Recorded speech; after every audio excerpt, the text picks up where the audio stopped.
You know, usually in an election cycle, you always kind of come down to one question. You know, that's the question that everybody's going to ask themselves.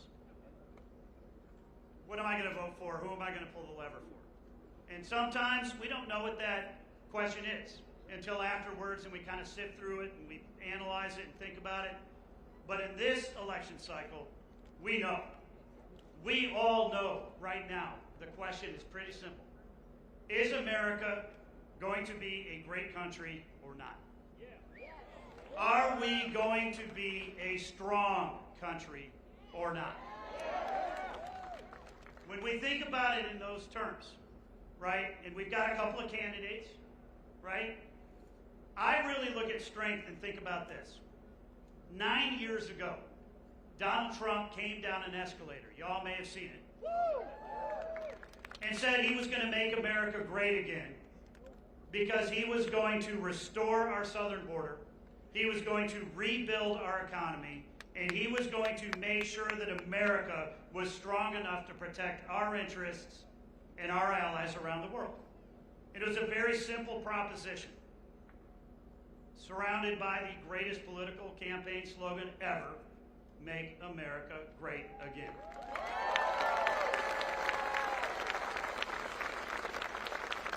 So for 4 years, that is exactly what Donald Trump did. He built the most secure southern border we ever had. He built the strongest economy that we ever had. And after COVID ravaged this country and took down our economy, he put it on the path to recovery. Think about where we were in the world. China was in check. Russia was in check. Iran was in check. He stood by Israel every step of the way.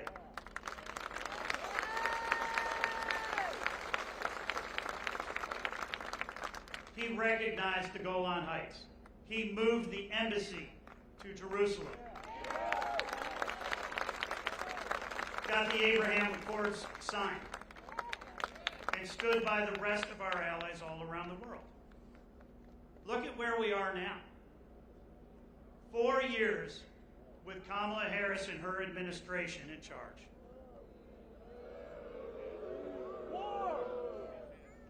And we have a border czar, Kamala Harris, who took 94 executive actions to dismantle that most secure border we've ever had. She's flying illegal immigrants directly over the border and settling them all across the country in small towns, hundreds of thousands of them. You know, it's bad enough she gives them a cell phone, but now they have an app on it. And all you got to do is fill out the app and walk right in. No wonder 10, 15, 20 million illegal immigrants have come across that border into the United States. We don't know who they are, we don't know where they are, and we don't know what they're doing. But we do know it is a clear and present danger to the national security of the United States of America.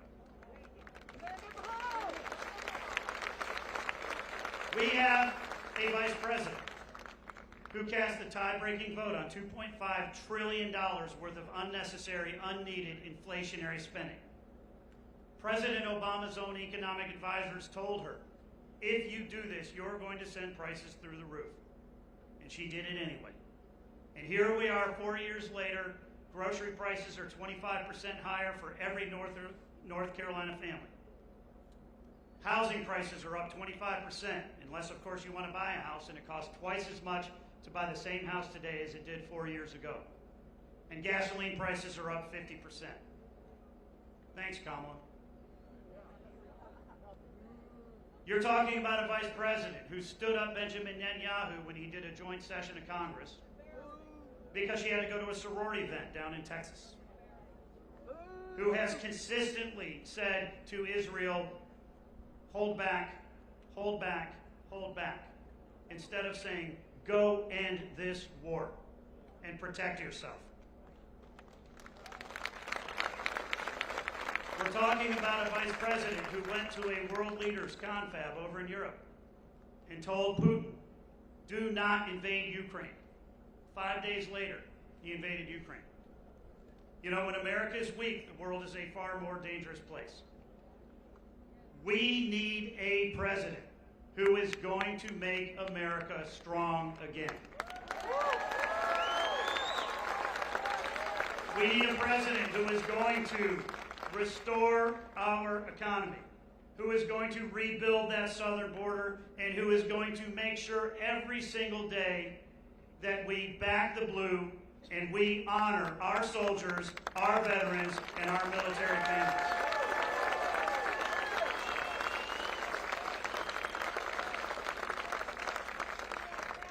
But, and there's always a but, we cannot do that. We cannot win this election if we do not carry North Carolina. You look at every map that anybody puts out there. You know, you have the New York Times, the Wall Street Journal, Reuters, ABC, NBC, CNN, and Fox News all agree on exactly one thing. You cannot win the White House if you don't carry North Carolina.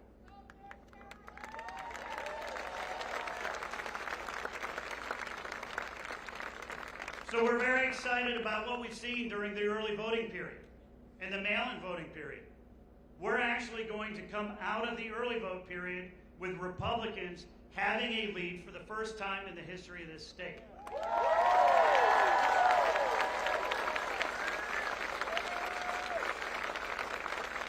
But that's not enough. It puts us in a position to win as long as we win Election Day. We have to win Election Day. And we're not going to win Election Day without you. How many people here have already voted? Hey! Look at that. But it's not enough. It's not enough. I need you to go have a 5-minute conversation with 10 people before Tuesday. Your friends, your family members, your colleagues, your co-workers, people from your church. And you go to those people and you tell them how important this election is. You tell them that this is not just an inflection point for the next 4 years for this country and this state. It's an inflection point for the next decade, for the entire world. And you get them to commit to go vote on Tuesday. When you do that, when you have those 10 conversations, then we are going to be in a position to carry North Carolina.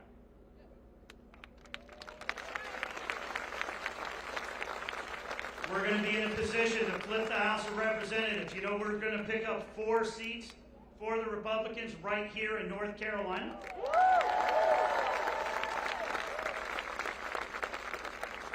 We're going to send a great guy who grew up in rural Appalachia, dirt poor, who joined the military to serve this country after 9/11, used the GI Bill to put himself through school and law school and built a great career and a great family.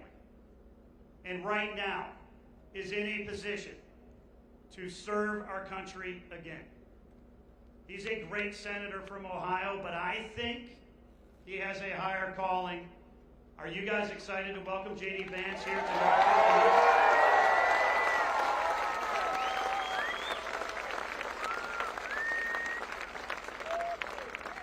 And of course, when we carry North Carolina, as we did in 2016, as we did in 2020, for the 3rd time, we are absolutely going to make sure that Donald J. Trump is the 47th President of the United States of America.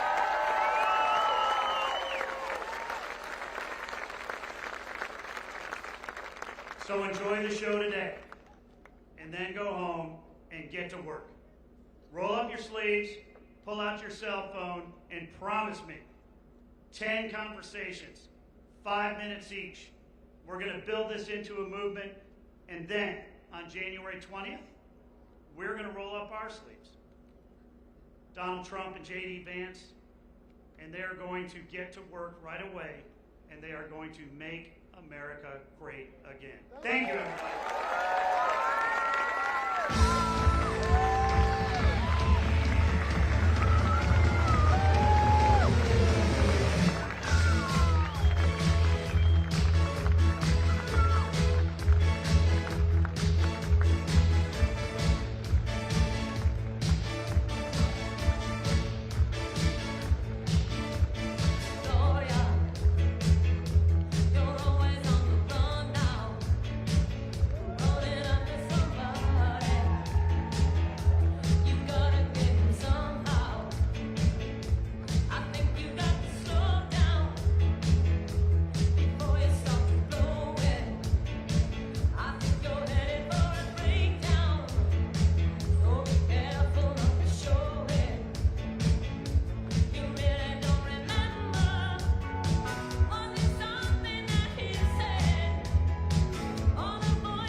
take us over the road.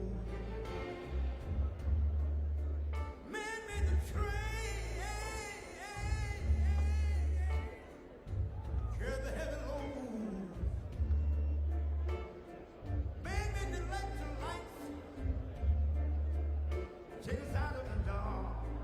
And man made the boat.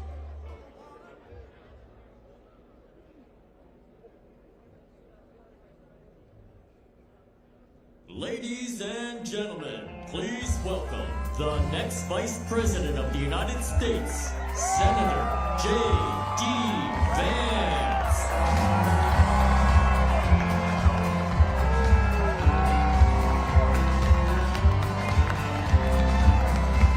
Why don't we love these United States? We're the ones who need it worst. Let the rest of the world help us fortunate. Our highways and bridges are falling apart. Hello, North Carolina.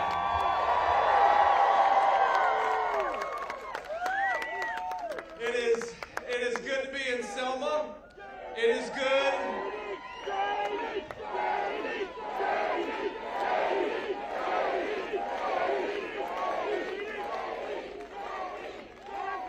It's good to be in Selma, and it's good to say that in 4 days, with the help of the great people of North Carolina, we're going to send Kamala Harris to San Francisco, where she belongs, and we're going to make Donald Trump the next president of the United States. Now, we've got a lot of special guests here. Before we get started, I want to give a shout out to some of those special guests. We've, of course, got the great RNC chair, Michael Watley. Michael, thank you so much for your leadership and everything you're doing. Seated next to Michael is, of course, my favorite person in the rally. No offense to anybody here, but my lovely wife, Usha, is here on trail with us.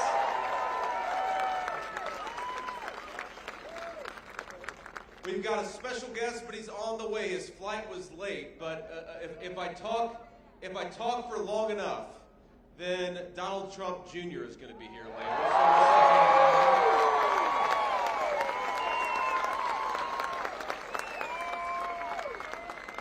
I've got to talk for a very long time for Don to get here. That's okay. That's all right. We'll do that. You know, you guys have one of my favorite people in Washington. I'm sad to say, I think we're going to lose him because he's going to become the next Attorney General for the state of North Carolina, Dan Bishop. Dan, thank you so much for your leadership, man. Where is Dan? Maybe he's with Don.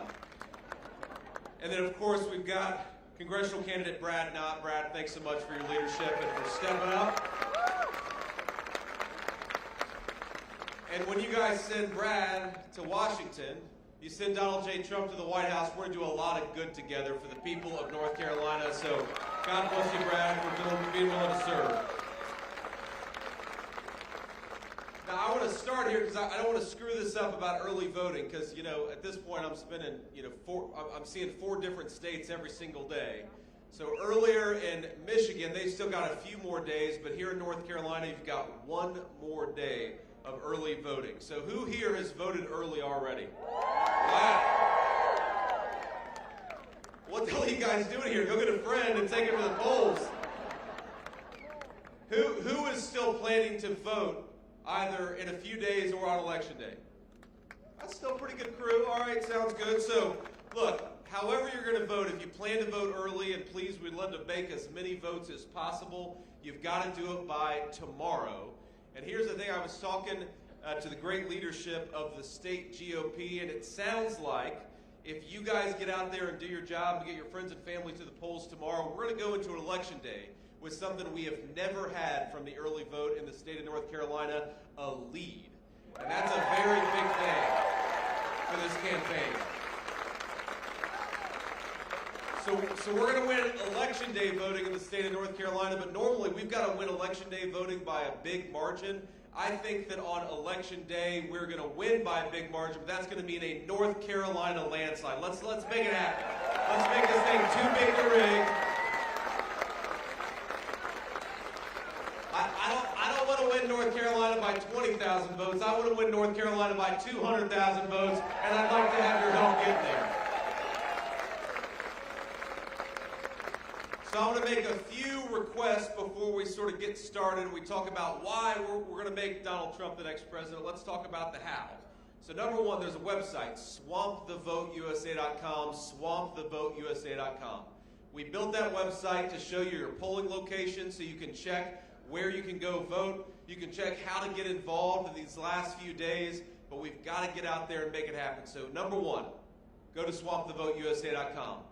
Number two, I'm going to ask every single person here over the next few days the next few minutes to take out your phone, take a photo of what we're doing here, and go and post it on social media or send it by text or email, whatever your method of communication is. We know that Kamala Harris and her allies in the corporate media, they're never going to tell the truth about this campaign. They're never going to tell the truth about Donald Trump, but you know who can tell the truth? We can. So take out those phones, take a photo, and tell people why you're voting for Donald J. Trump for President of the United States. And the final request I want to make is this.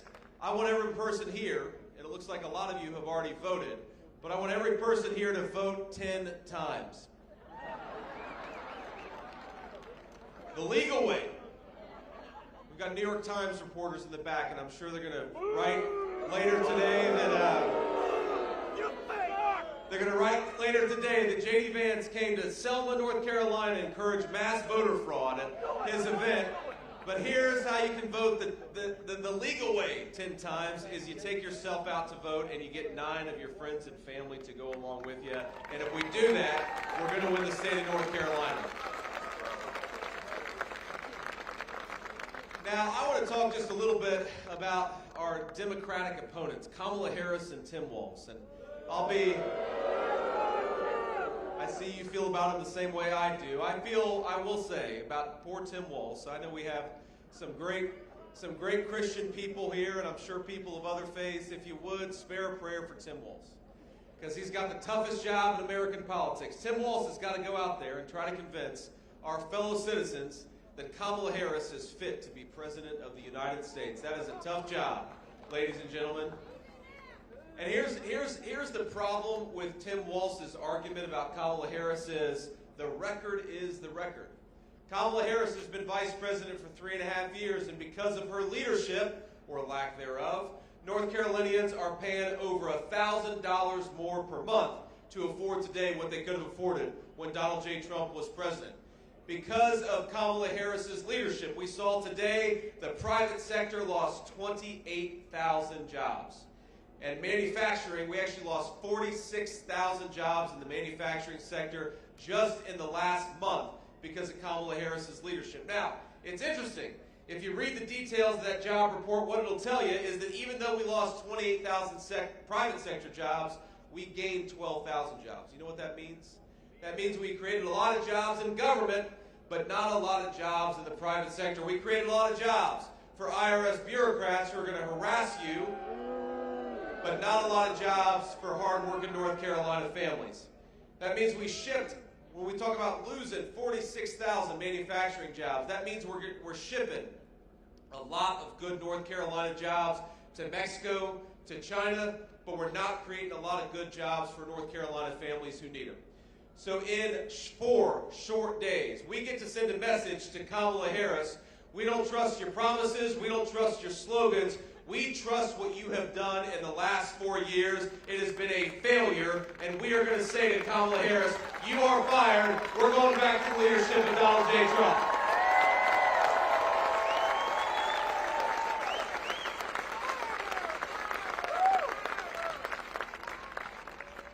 You know, here's the thing about Kamala Harris. Here I am, being all bipartisan.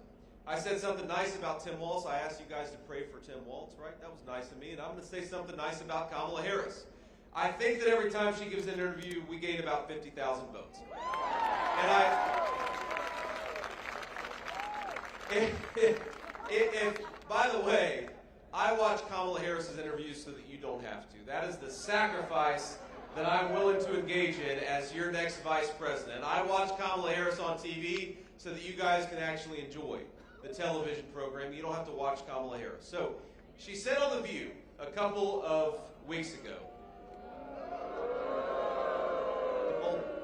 don't do it, my friends. Do not watch Kamala Harris on The View. You'll lose about 20 IQ points if you do.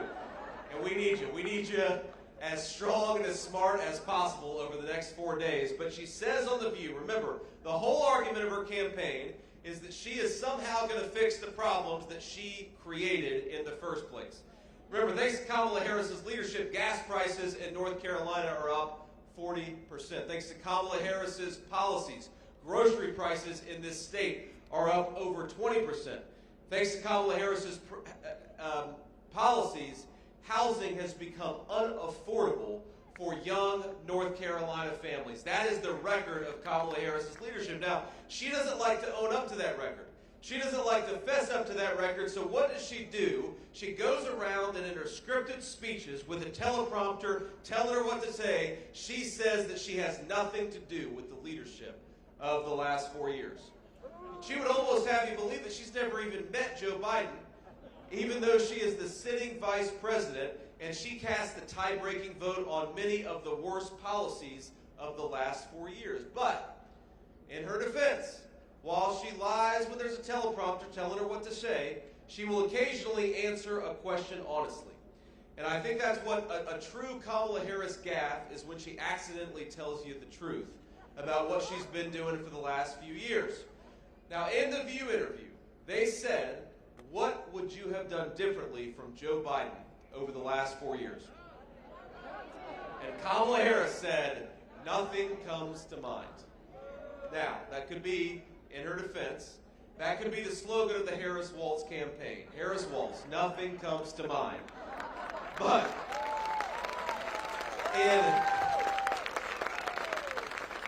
in a 20-second interview clip, Kamala Harris revealed that the entire argument of her campaign is fundamentally not true, because she represents the same tired approach, the same failed policies of the last 4 years, and I don't think North Carolina families can afford it. I don't think North Carolina families want it. And what I do think that North Carolina families want is to get back to the common sense leadership of Donald J. Trump, and that's what we're going to do.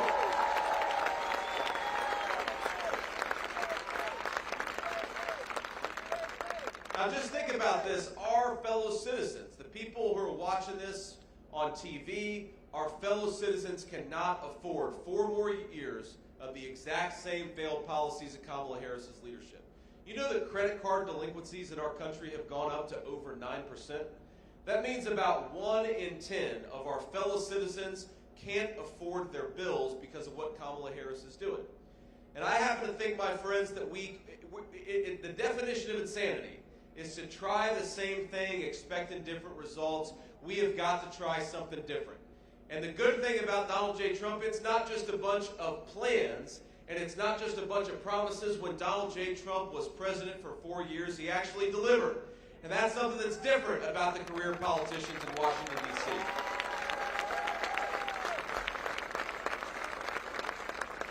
So yeah, Donald Trump has a plan to get back to low inflation and affordable groceries, but it's not just a plan.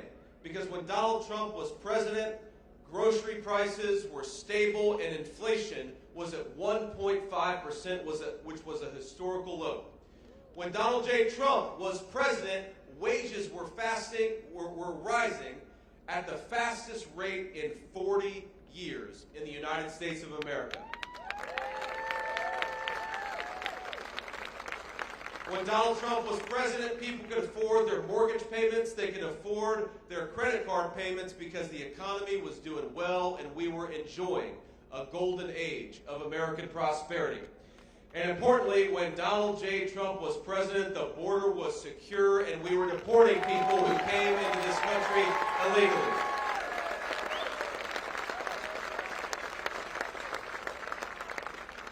Now there's a connection, of course, there's a big connection between what I think is the biggest problem for Americans who are suffering from the affordability crisis and the illegal immigration problem. You know, one of the biggest issues for North Carolina families, especially our young families, is they can't afford homes anymore. And what I want, what President Trump wants, is we want to pursue the kind of economic policies where North Carolina families can actually afford to buy a home in this state that all of us love. And that's not happening right now. You talk to young people in this country right now, they're terrified that if we keep going down the Kamala Harris route, they're not going to be able to afford to buy a home. They're not going to be able to afford to start a family. They're not going to be able to afford to put groceries and food on the table because Kamala Harris is pursuing some really crazy economic policies. Well, we happen to think that we've got to take this country in a different direction. And here are two concrete things that we're going to do to make housing more affordable. And that's one of my favorite things, by the way, about Kamala Harris, is you ask her, what specifically do you want to do to make housing more affordable for North Carolina families? And she'll say, well, I grew up in a middle-class family. Or, well, I used to work at McDonald's, and I was really good at making the hash browns. That's what Kamala Harris will say. And by the way, I don't even know if I believe that. I think maybe Donald J. Trump has worked at McDonald's longer than Kamala Harris has.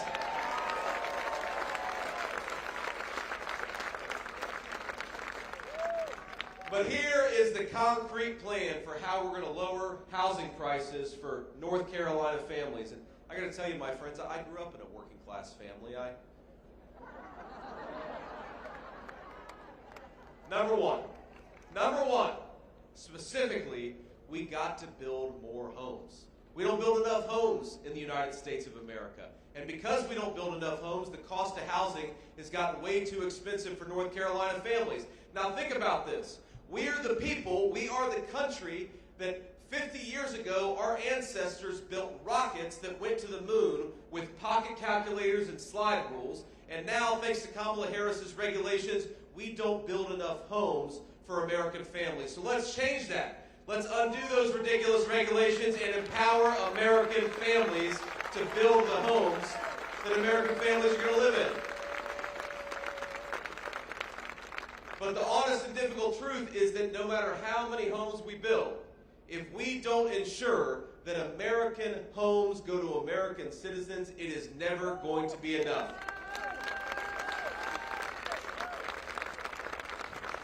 And this, my friends, is the connection between the border crisis and the housing affordability crisis.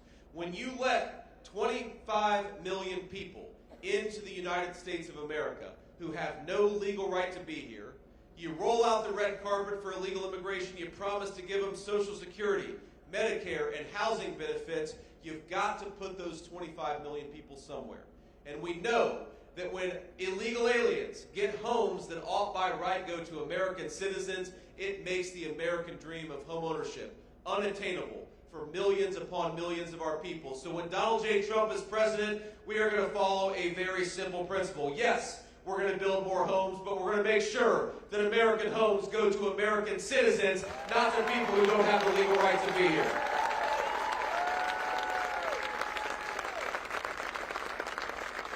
And look, the border crisis is more than just a housing crisis. The border crisis is a drug crisis because we've allowed the Mexican drug cartels to bring in fentanyl at record levels. We've got 100,000 American citizens who are dying of fentanyl overdoses every single year because Kamala Harris let the drug cartels turn this country into a drug trafficking zone.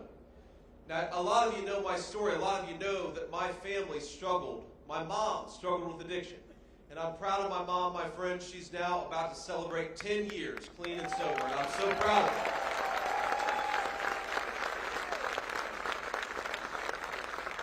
But in the same way that my family got a second chance with my mom, in the same way that my mom got an opportunity to fully become clean and sober, I want the same thing to happen for all of our citizens.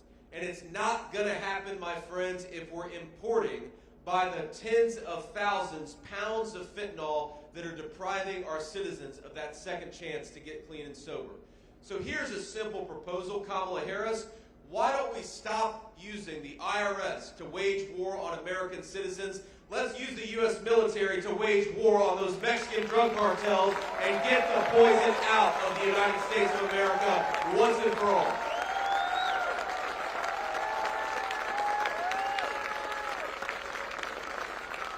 While Kamala Harris is saying roll out the red carpet for millions upon millions of illegal immigration, Donald J. Trump has a different plan.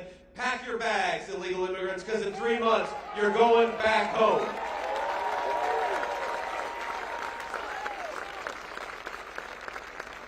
While Kamala Harris has let 425,000 illegal immigrant violent criminals to shut up shop in the United States of America, Donald Trump wants to get them the hell out of this country and keep them out of this country once and for all. And we can't... 425,000 illegal immigrant criminals, that is an unfathomable number of people who don't even have the legal right to be in this country. That's more than twice the size of the United States Marine Corps. I'm a proud veteran of the United States Marine Corps. Semper Fi to all the Marines. And we thank everybody for their service, whatever branch of service they served in, but more than double the size of the United States Marine Corps in this country because Kamala Harris refuses to do her job as border czar. That's a disgrace. And we can do so much better, and we will in 4 days when we make Donald J. Trump the president-elect once again.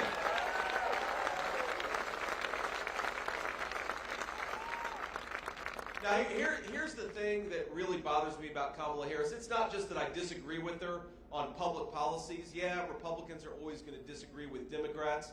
It's that Kamala Harris, instead of persuading her fellow citizens, she would rather censor you and silence you. Think about this. When confronted with her citizens who are telling Kamala Harris that you did a terrible job by opening up the southern border, what does Kamala Harris do? She calls them racist. She calls them nativists. She calls them bad people for daring to notice that Kamala Harris flooded this country with Mexican drug cartels and fentanyl. When confronted with her wide open southern border, Kamala Harris would rather call you names than fix this country's problems. When confronted with the fact that Americans can't afford groceries, she would rather insult her fellow citizens, call them fascists, and call them garbage, rather than recognize that her policies have been a failure. Here's a simple statement, my friends, and I think we speak for all of our fellow citizens. Whether you agree with our politics or not, whoever you're voting for, and we certainly hope that you're going to vote the right way and make Donald J. Trump the next president.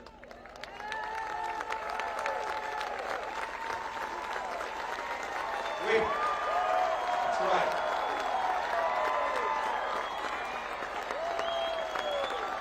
There he is.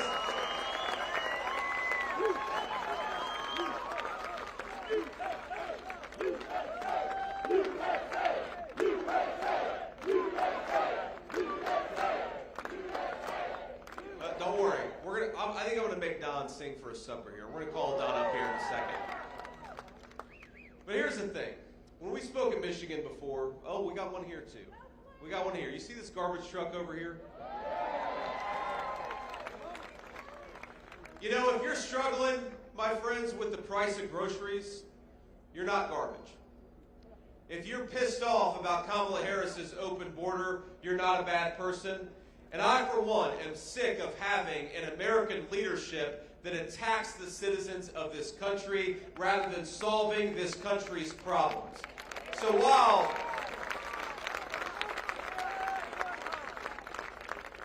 I think it's ridiculous that Kamala Harris calls us garbage, I do think that in 4 days we ought to take out the trash in Washington, D.C., and that is Kamala Harris and her failed leadership.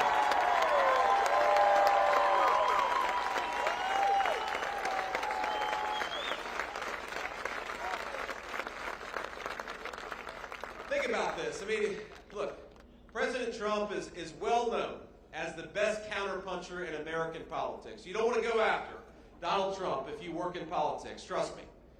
But as much as Donald Trump will criticize Kamala Harris, and as much as he'll point out that her policies have been a failure, I'm proud to say that not once has me or President Trump attacked Kamala Harris's voters. Never once. Because here's what we believe. Whether you vote for Donald J. Trump and make the right decision, or whether you vote for Kamala Harris and make the wrong decision, we are going to usher a golden age of American prosperity, whoever you voted for, because we love this country, and Donald Trump is going to be the president for all of us, not just the people who agree with him politically.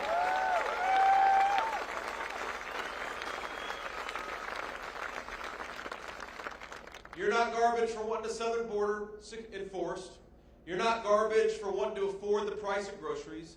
You're not garbage for thinking that Kamala Harris has done a bad job. And you're not garbage for loving this country enough to vote for change, to vote the bumps out, and to vote for Donald J. Trump to be the next president of the United States.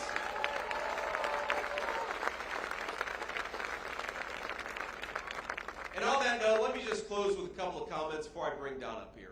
First of all, I've lost a lot of friends because of my public service and my politics over the last couple of years. And what I'd ask you to do is not to take the Democrats' bait.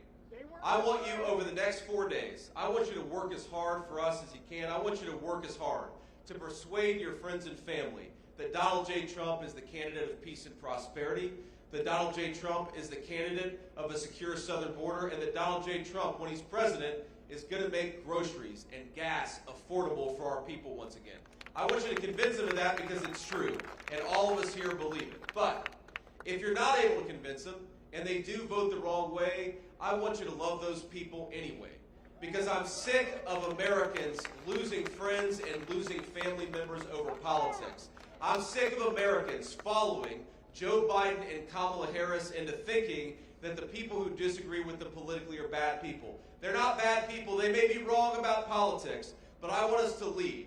Because when Donald Trump is president, trust me, he says it in public, he says the same thing in private. He wants prosperity back for all of us, whoever we voted for, because that's the job of an American president, and those are the feelings of an American patriot.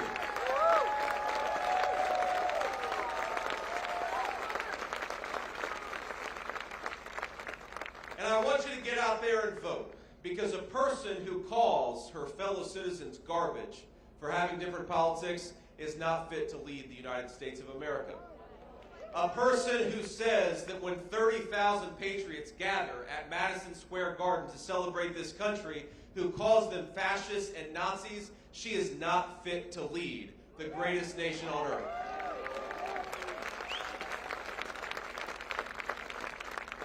And so in 4 days, I don't want us to just make Donald Trump the President of the United States. I want us to reject Kamala Harris's broken policies. Let's reject Kamala Harris's open border. Let's reject Kamala Harris's broken economic leadership. And let's reject Kamala Harris attacking her fellow citizens instead of serving this great nation. My friends, we got 4 days. Let's go get it done. God bless you. Thank you for having me. And let's get our man over the finish line. Thank you all.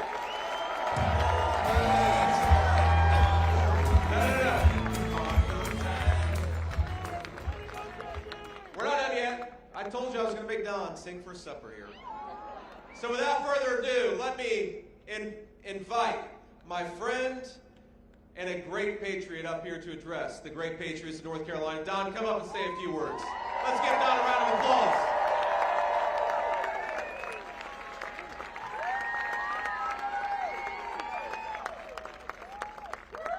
I don't know, it's not often that I dislike following someone in politics. Normally they make it pretty easy because you get the Kamala Harris word salad or some sort of other nonsense, but how great is JD?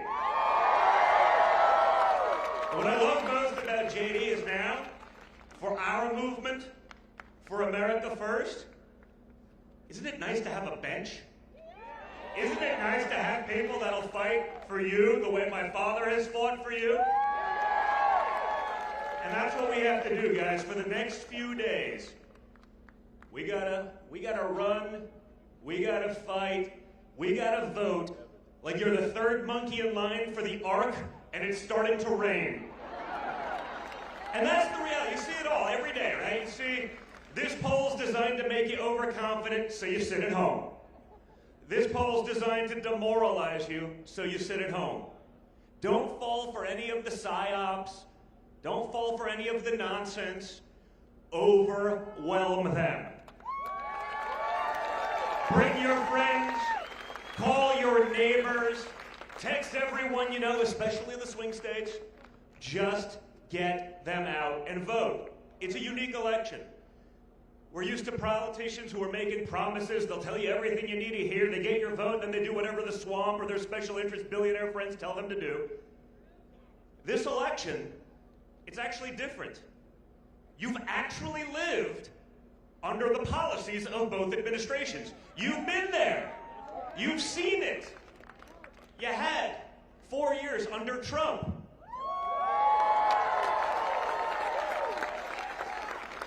And you've had 4 years under Biden and Harris.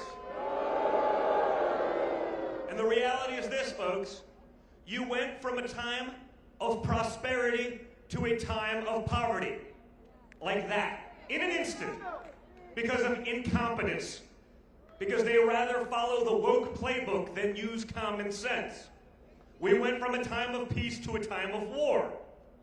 There is a reason that the Democrats are embracing Dick and Liz Cheney.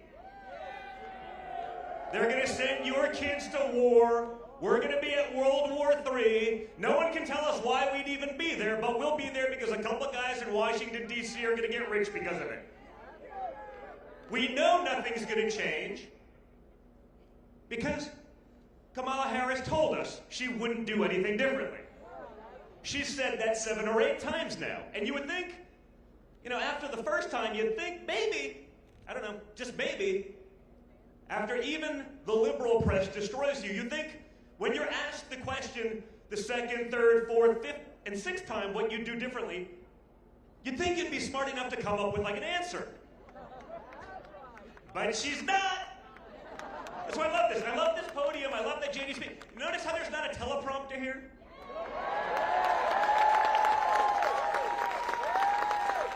You know, I was in Batcave, North Carolina this morning. We were handing out literally like $250,000 worth of Kuyu gear to people who lost everything, clothing, for the volunteers, for the people who are fighting.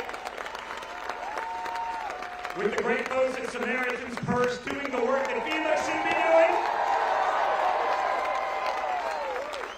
I was up there 2 weeks ago, much closer to the incident, and I got to see both the worst of Mother Nature as well as the best of America, the best of humanity in action.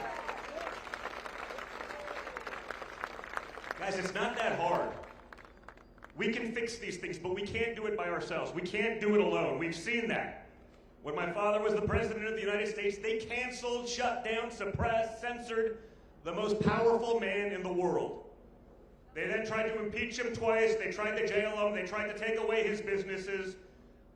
They want to put him away for 750 years. Seems like a long time for like creating jobs, low interest rates, a solid economy, like peace deals in the Middle East.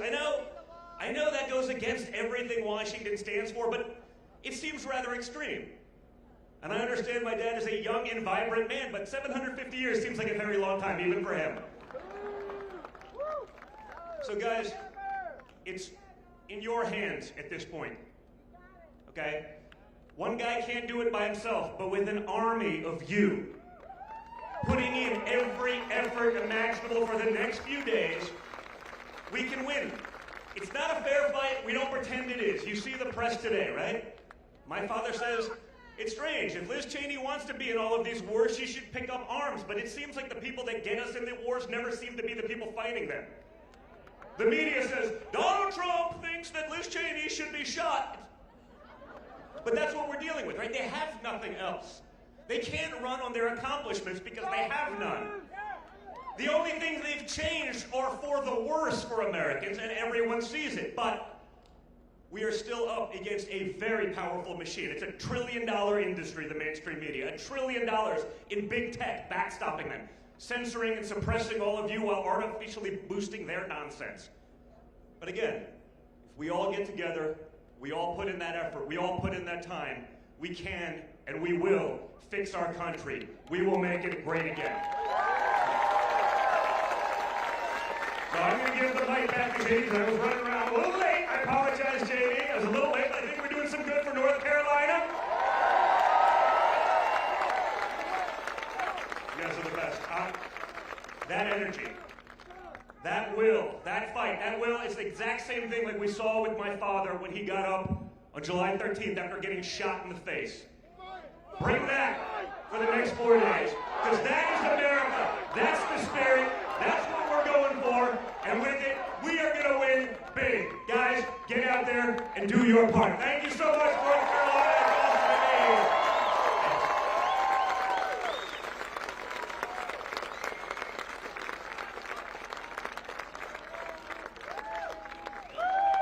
for me. Just an awesome guy and an awesome family. Thank you. So,